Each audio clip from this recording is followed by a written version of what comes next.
Hello students, welcome back to my channel Molecule Mentor. So from this video we will start with the study of chemical kinetics. So this is the next chapter of class 12th chemical kinetics. I hope कि आपने previous videos में पहले दोनों chapters like solutions और electrochemistry को अच्छे से देखा होगा और concept आपको अच्छे से clear हो गया होगा.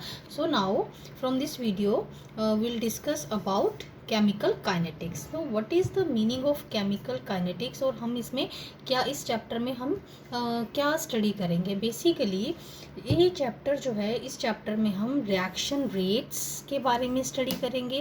रिएक्शन रेट्स मींस रेट हम स्पीड को लेते हैं, तो बट यूजली हम इस चैप्टर में या यूजली रिएक्शन से रिलेटेड अगर हम स्पीड की बात करते हैं तो हम वर्ड यूज़ करते हैं रेट ऑफ ए रिएक्शन. ठीक है. So in this chapter we will study about the rates of a chemical reaction की रिएक्शन जो है वो किस स्पीड से हो रही है. ठीक है. सो क्या रेट है, क्या स्पीड है केमिकल रिएक्शन के होने की. ठीक. And there mechanism. So what do you mean by the mechanisms की क्या सीक्वेंस है, कैसे रिएक्शन स्टेप बाय स्टेप, अगर मल्टी स्टेप रिएक्शन है तो स्टेप बाय स्टेप रिएक्शन जो है वो कैसे प्रोसीड करती है. So all these things will study in the chapter chemical kinetics. ठीक है. सो फर्स्ट ऑफ ऑल कि depending upon the rate of the reaction की रिएक्शन जो है उसकी स्पीड क्या है, उसका रेट क्या है, we will categorize the reactions into 3 different types. ठीक.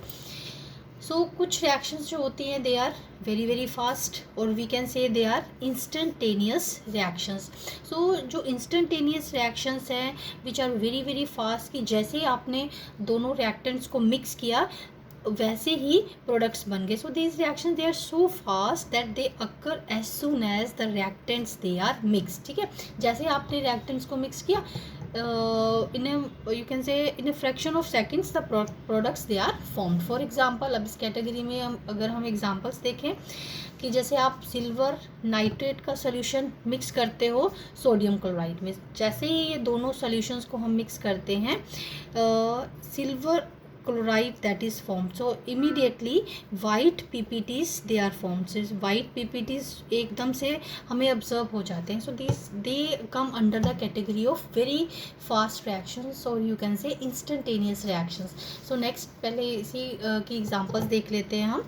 So नेक्स्ट एग्जाम्पल है barium chloride when it is mix with sulphuric acid. तो हमारे पास क्या बन जाता है, सेम वे बेरियम सल्फेट के वाइट PPTs फॉर्म हो जाते हैं. ठीक है. सो immediately these PPTs they are also formed immediately. So next they are the reactions which come under this category, the very fast reactions, that is neutralization reaction. So neutralization you all understand, whenever any acid that is made to react with the base, this reaction is known as neutralization. So same way these neutralization reactions in which salt and water is formed, they are also very very fast. So all these reactions they come under the category of very fast reactions or instantaneous reactions. Next category है depending upon the rate of a reaction or you can say depending upon the speed of a reaction. Next category that is very slow reactions. So the reactions which are extremely slow and these reactions they may take months or even years for their completion.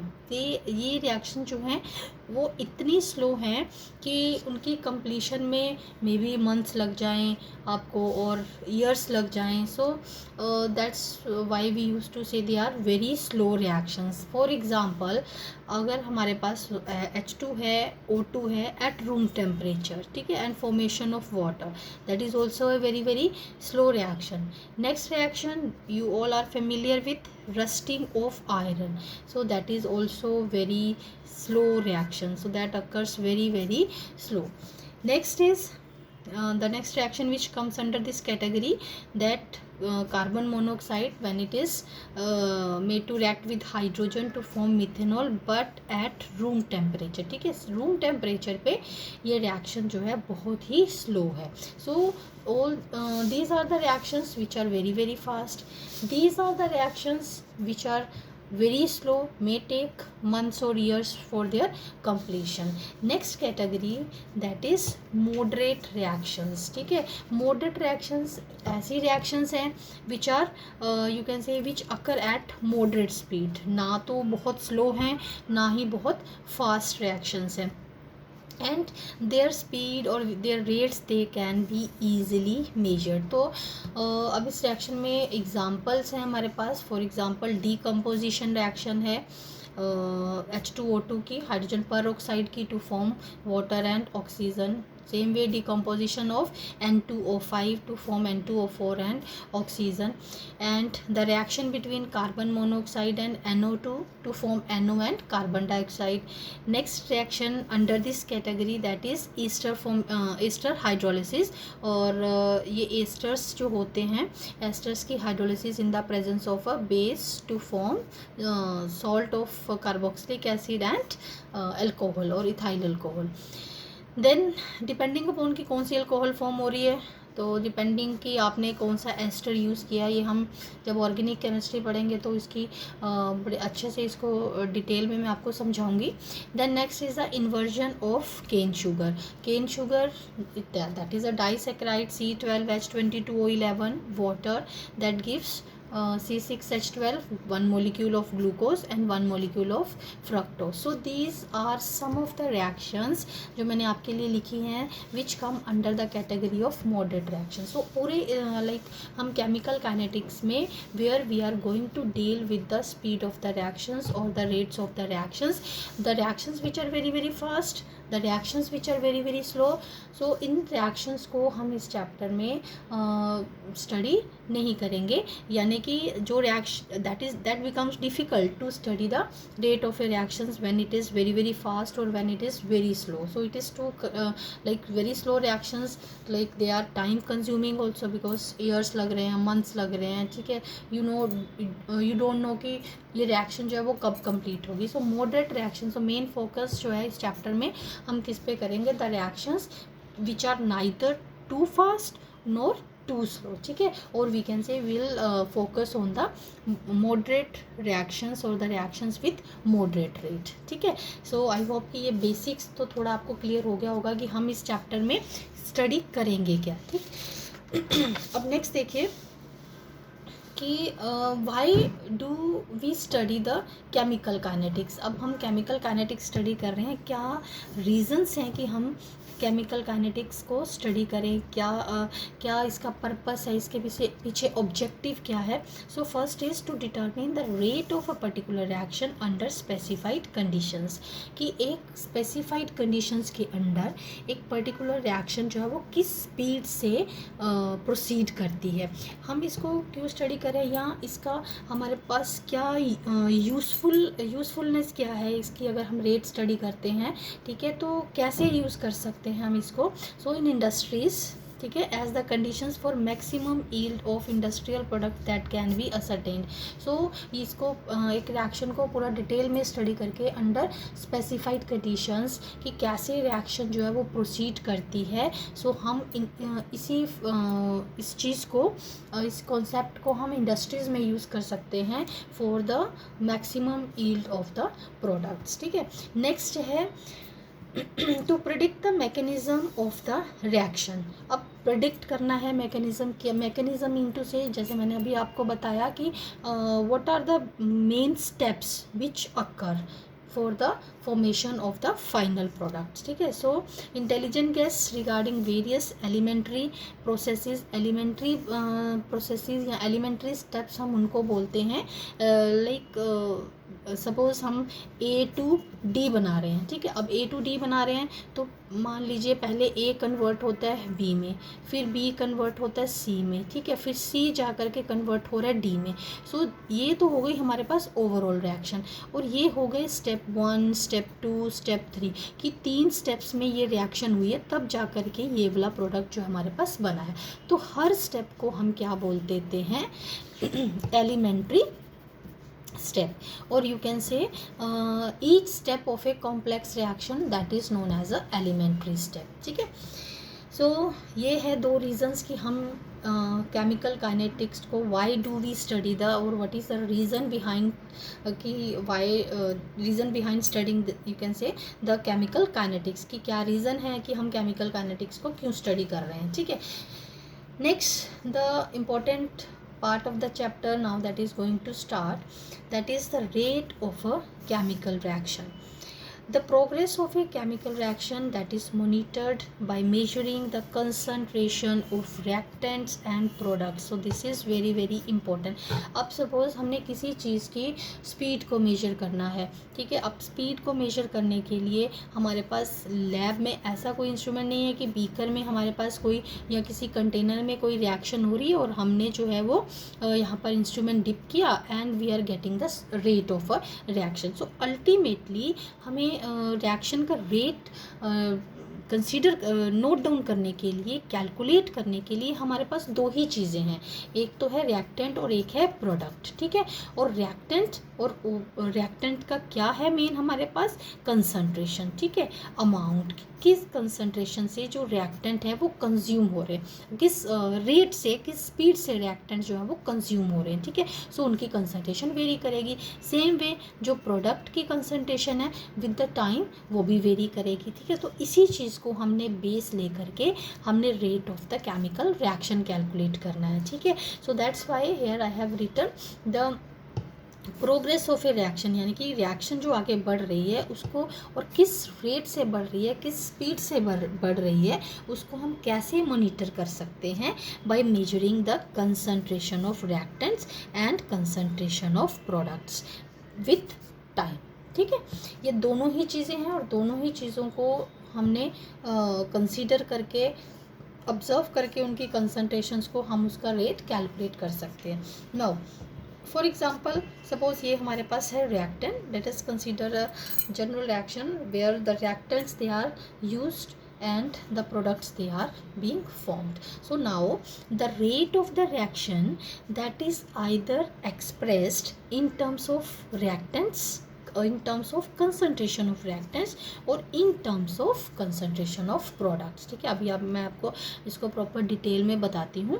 फिलहाल मैं अभी आपको सिर्फ general बता रही हूँ कि हमारे पास एक जनरल रिएक्शन कंसीडर की है जिसमें रिएक्टेंट की कंसंट्रेशन जो है वो धीरे धीरे कंज्यूम हो रही है और प्रोडक्ट की कंसंट्रेशन जो है, और यू कैन से रिएक्टेंट की कंसंट्रेशन धीरे धीरे डिक्रीज हो रही है और प्रोडक्ट की कंसंट्रेशन जो है वो इंक्रीज हो रही है. अब इसी चीज़ को हम कंसीडर करके हम रेट ऑफ रिएक्शन कैसे कैलकुलेट कर सकते हैं. सो नेक्स्ट देखिए, अभी रेट ऑफ रिएक्शन जो है वो दो तरीके से कैलकुलेट कर सकते हैं. चाहे तो हम रेट डिसअपेरेंस और decrease in the concentration of reactant की फॉर्म में रेट कैलकुलेट कर लें, या कंसंट्रेशन ऑफ प्रोडक्ट की फॉर्म में रेट को कंसीडर कर लें. अब देखो, first of all the rate of disappearance, पहला जो है कि हम अगर मान लो कंसंट्रेशन, हम रिएक्टेंट की कंसंट्रेशन के ऊपर फोकस करते हैं तो रिएक्टेंट की कंसंट्रेशन जो है that decreases with time. So the rate of the reaction that is in terms of reactant that is taken as the ratio of decrease in the concentration of reactants upon time taken. और अगर हम products की form में, product की concentration की form में rate को consider करते हैं या रेट को कैलकुलेट करते हैं, so we know that concentration of product that increases. तो यहाँ हम लिखेंगे increase in the concentration of products, is it clear, upon time taken. So यानी कि रेट जो है वो या तो हम प्रोडक्ट की कंसंट्रेशन के फॉर्म में ले सकते हैं, ठीक है, या रिएक्टेंट की कंसंट्रेशन की फॉर्म में, या decrease in the concentration of reactant की फॉर्म में ले सकते हैं, या increase in the concentration of product की फॉर्म में ले सकते हैं, ठीक है. क्योंकि दो ही चीज़ें हैं हमारे पास, या तो रिएक्टेंट्स हैं या प्रोडक्ट्स है, और रिएक्टेंट्स की कंसंट्रेशन हमेशा डिक्रीज हो रही है विद टाइम और प्रोडक्ट की कंसंट्रेशन जो है वो हमेशा इंक्रीज होती है with time. Is it clear. So now next है, thus the rate of the reaction is the change. अब ओवरऑल डिफाइन करें, जनरल डिफाइन करें रेट ऑफ द रिएक्शन, तो वो क्या है? The rate of the reaction is the change in molar concentration of species, molar concentration of species taking part in a reaction per unit time.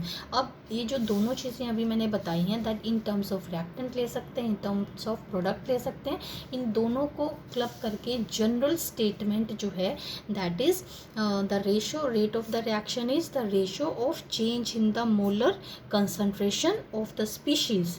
अब species तो यहाँ तो reactants हैं, यहाँ प्रोडक्ट्स हैं which are involve in a chemical reaction, ठीक है, upon time taken for the change, उतने चेंज के लिए जितना भी टाइम टेकन होगा that is considered here. So this is a ratio of change in the molar concentration upon time taken for that change, ठीक है। अभी और इसको क्लैरिफाई करते हैं। Let R1 and P1 are the concentrations of reactants and products respectively at time T1। हमने कोई time T1 consider कर लिया, उस T1 टाइम पे रिएक्टेंट की कंसंट्रेशन R1 है और प्रोडक्ट की कंसंट्रेशन P1 है। ये जो स्क्वायर ब्रैकेट्स हैं, अगर हमने स्क्वायर ब्रैकेट्स यहाँ पर डाली हैं तो इस स्क्वायर ब्रैकेट्स का अपने आप में मतलब है दैट इज़ कंसंट्रेशन, ठीक है, that is molar concentration. Here I am writing molar concentration, तो इसको हम रीड भी ऐसे ही करेंगे, मोलर कंसंट्रेशन ऑफ रिएक्टेंट और मोलर कंसंट्रेशन ऑफ प्रोडक्ट्स, ठीक है। और R2 और P2 जो है वो कंसंट्रेशन है रिएक्टेंट्स और प्रोडक्ट्स की एट टाइम T2। तो हमारे पास दो टाइम हो गए T1 और T2। T1 पे कंसंट्रेशन रिएक्टेंट की R1 है और प्रोडक्ट की P1 है, और T2 पे कंसंट्रेशन जो है वो रिएक्टेंट की R2 है और प्रोडक्ट की P2 है। Is it clear? अब हमने चेंज इन टाइम निकालना है, डेल्टा T, ठीक है, टाइम, चेंज इन टाइम। तो ऑब्वियसली हम चेंज इन टाइम कैसे कैलकुलेट करेंगे? T2 माइनस T1, ठीक है। अब यहाँ आप कह सकते हो फाइनल माइनस इनिशियल, ठीक है, फाइनल माइनस इनिशियल, तो T2 माइनस T1 हो गया।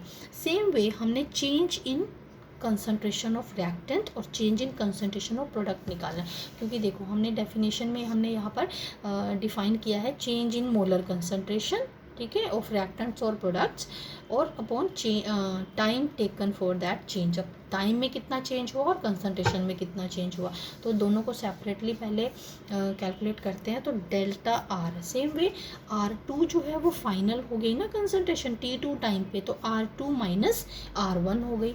और डेल्टा P निकालना है, प्रोडक्ट्स की concentration, change in product concentration निकालनी है, तो P2 minus P1। So in this way we use to calculate change in the concentration of reactants and change in the concentration of products, ठीक। अब next देखें, rate of disappearance of reactants as the time passes, as the reaction starts, the concentration of reactants that decreases, क्योंकि वो consume हो रहे हैं, वो react कर रहे हैं to form the products, तो that's why we have written rate of disappearance of R। तो rate है, disappearance of R है, हमेशा reactant लेंगे तो disappearance of the reactants ही आएगा। so that is the ratio। अभी माइनस आप माइनस लिखा है, मैं इसका माइनस का सिग्निफिकेंस आपको अभी बताती हूँ। तो first of all change in concentration of reactant upon time taken for that change. Is it clear? अब जो डेल्टा R है दैट इज़, अभी यहाँ पर बताया, that is R2 minus R1, ठीक। अब R1 तो ये हो गई T1 पे कंसंट्रेशन, टाइम T1 पे कंसंट्रेशन इनिशियली, ठीक है। अब सपोज मान लीजिए आप जितना भी इसको कंसीडर करें तो इनिशियल टाइम पे जो कंसंट्रेशन है R1 हमेशा ही ज़्यादा होगी R2 से। सो इट मीन्स R2 जो T2 टाइम पे कंसंट्रेशन बचेगी रिएक्टेंट की वो कम होगी एज़ कम्पेयर टू R1। सो R2 will be less than as compare to R1, ठीक है। तो ये हमेशा ही ऐसे होगा कि रिएक्टेंट की कंसंट्रेशन जो है वो final concentration that will be less as compare to the initial concentration of reactant. तो जब हम इसको सब्ट्रैक्ट करेंगे, मान लीजिए हमने यहाँ पर ये लगाया R2 माइनस R1, तो इसको सब्ट्रैक्ट करके इसका जो रिजल्ट आएगा that will be in the minus always, ठीक है। But the rate can not be in negative sign, rate minus में नहीं हो सकता है, तो हमने कन्वेंशनली ये नेगेटिव नेगेटिव साइन इसके आगे पुट किया है, सो दैट कि जब इसका रिज़ल्ट कैलकुलेट हो और ये माइनस साइन जो कन्वेंशनली हमें लगाया है वो ओवरऑल रिज़ल्ट जो है या overall rate of the reaction जो है वो पॉजिटिव हो जाए। Is it clear? So this is the significance of the negative sign. आगे मैंने आपको रिटर्न में भी बता दिया है। So this is the significance of the negative sign. But see here, when the rate of the appearance of product or rate of the reaction that is taken in terms of products, तो हमने ऐसा कोई sign यहाँ पर नहीं लगाया है। क्यों? क्योंकि डेल्टा पी भी जब कैलकुलेट करते हैं तो P1 जो है वो अभी T1 टाइम पे जो P1 कंसनट्रेशन है प्रोडक्ट्स की, और P2 जो है as the time passes the concentration of the products that increases, तो हमेशा ही P2 जो है that will be greater as compare to the P1। तो जब हम P2 को जो कि फाइनल कंसनट्रेशन होगी वो हमेशा ही ज़्यादा होगी P1 से, तो ये फैक्टर जो है वो हमेशा प्लस में ही आएगा। ठीक है, सो रेट जो है हमेशा पॉजिटिव ही रहेगा। So that's why whenever, अब मैं ओवरऑल आपको बता देती हूँ कि whenever we are taking the rate of the reaction in terms of reactants, negative sign is put in place before this term. ठीक है, and in case of products if we are taking the rate, so no such negative sign that is added or no such negative sign that is put before this term. ठीक है, is it clear कि हमें कैसे rate of the reaction in terms of reactants और products कैसे लिखना है। ठीक है, अब नेक्स्ट है ये मैंने आपको रिटर्न में बता दिया है जो नेगेटिव साइन का सिग्निफिकेंस है, आप नोट कर सकते हो इसका या स्क्रीनशॉट ले सकते हो। अब नेक्स्ट देखें, so the rate measured over a long time interval that is called average rate, जो अभी मैंने आपको पीछे कैलकुलेट करके बताया कि 2 टाइम इंटरवल्स के बीच में कंसंट्रेशंस को लेकर के हम रेट कैसे कैलकुलेट कर सकते हैं, that is considered as an average rate. ठीक है, that is considered as an average rate. तो यहाँ पर मैंने रेट एवरेज डाल दिया है। सो अब आपको ये बहुत अच्छे से पता चल गया है कि minus change in concentration of reactants upon delta T और in terms of products it is written like this. अब नेक्स्ट है कि एवरेज रेट, ये दोनों तरह से बताया है। अब एवरेज रेट चाहे आप रिएक्टेंट की टर्म में कैलकुलेट करो, चाहे आप प्रोडक्ट्स की कंसंट्रेशन को लेकर के कैलकुलेट करो, the rate will be same. आप कैलकुलेशन इससे कर रहे हो या इससे कर रहे हो, आपका रेट जो है वो सेम आएगा। ठीक है, सो अब इस ग्राफिकली एक बार आपको मैं बता दूं कि अभी जो मैंने पीछे बताया कि rate you can say the concentration of reactant जो है वो हमेशा डिक्रीज होती है विद टाइम, तो जस्ट ग्राफिकली उसको शो किया है। So this is the molar concentration and that molar concentration that always decreases as the time passes। तो ये जो है वो reactant की concentration की curve है, and the concentration of product that always increases as the time passes. सो ये कर्व जो है वो प्रोडक्ट की कंसंट्रेशन की कर्व है। देखो ये प्रोडक्ट की कंसंट्रेशन जो है वो इंक्रीज हो रही है as the time passes. So this was just the graphical representation of the change in the concentration of reactants and products. ठीक, अब नेक्स्ट जब हमें रेट पता चल ही गया है कि कैसे कैलकुलेट करते हैं, now let's calculate the units for the rate of the reaction. So overall यहाँ पर मैंने जैसे पहले बताया ये स्क्वायर ब्रैकेट जो है वो किसको रिफ्लेक्ट करती हैं, कंसंट्रेशन को। तो जनरली रेट जो है वो कंसंट्रेशन अपॉन टाइम है, और कंसंट्रेशन के यूनिट्स मेरे पास है मोल्स पर लीटर। ठीक है, मोल्स पर लीटर है और time that is taken in seconds. तो ओवरऑल यूनिट्स आ गए मोल्स पर लीटर पर सेकेंड, जो आप ऐसे भी लिख सकते हो मोल्स लीटर इनवर्स और सेकेंड इनवर्स। ठीक, in case the products and the reactants they are in the gaseous form, so in that case atmospheric per second will be the units for that rate of the reaction, the reaction which involves the gaseous products as well as the gaseous reactants. ठीक है, is it clear to you? So now next we have limitations of average rate। अब average rate, अभी तक जो भी मैंने rate आपको समझाया है कि change in the concentration of reactants और products with time, so that was the average rate. अब एक एवरेज रेट की क्या लिमिटेशन है, that it does not give the true picture of a rate of a reaction. क्यों हम कह रहे हैं कि ये true picture rate of the reaction नहीं बताता है, because actually what happens, the change in molar concentration of a particular species for two same gaps of time interval is not same. What does it mean कि जैसे जैसे time pass होता है, suppose हमने यहाँ रिएक्टेंट की concentration R1 से शुरू किया और R2 हमने एक गैप लिया जो कि एट टाइम T2 पे था और T1 पे था. तो जो यहाँ मान लीजिए यहाँ से यहाँ चलते हुए जो रेट ऑफ द रिएक्शन है वो हमें average rate of the reaction देगा. अब स्टार्टिंग में यहाँ से यहाँ कंसंट्रेशन का जो भी रेट होगा ना, that will depend upon its previous concentration. ठीक है, सो ये चेंज होगी इस कंसंट्रेशन से, और जैसे ही रिएक्शन आगे बढ़ेगी, मान लो यहाँ पर पहुँच गई रिएक्शन, सो इस टाइम पर जो भी रेट होगा रिएक्शन का वो डिपेंड करेगा उसकी प्रीवियस मोलर कंसंट्रेशन पे. So as we know that concentration is being changed at every step, obviously the rate is also changing, but this overall जो हमारे पास एवरेज रेट है वो हमें ओवरऑल यहाँ से यहाँ तक जितना भी एवरेज रेट होगा उसकी पिक्चर देगा. ठीक है, अब रास्ते में कंसंट्रेशन कम हुई, ज़्यादा हुई, रेट जो है वो वेरी किया, so that is not going to tell each and every minute thing related to this will give us a average picture. अब सपोज इसको हम कैसे समझ सकते हैं, एक जनरल से एग्जांपल लेते हैं. मान लीजिए एक कार जो है वो एक स्पॉट से दूसरे स्पॉट पर पहुंच रही है. ठीक है, अब यहाँ से हम एवरेज कह देते हैं कि मान लीजिए एवरेज जो है वो कार 50 किलोमीटर्स पर आवर की स्पीड से जा रही है. ठीक है, अब रास्ते में जाते हुए मान लीजिए यहाँ पर स्मूथ रोड है तो कार जो है वो फास्ट चलेगी. हो सकता है कि 50 क्रॉस कर जाए, 60 पे चले. आगे जा कर के थोड़ी सी रोड ख़राब है, गड्ढे आ गए, तो उसको कम भी करनी पड़ेगी स्पीड. मान लीजिए वो 30 कर रही है या 40 कर रही है, फिर थोड़ी सी रोड ऐसी आ गई कि वो 40 रख रही है. तो ओवरऑल उसने क्या किया कि यहाँ से यहाँ तक पहुँचते हुए स्पीड जो है वो कम हो गई, कभी ज़्यादा हो गई.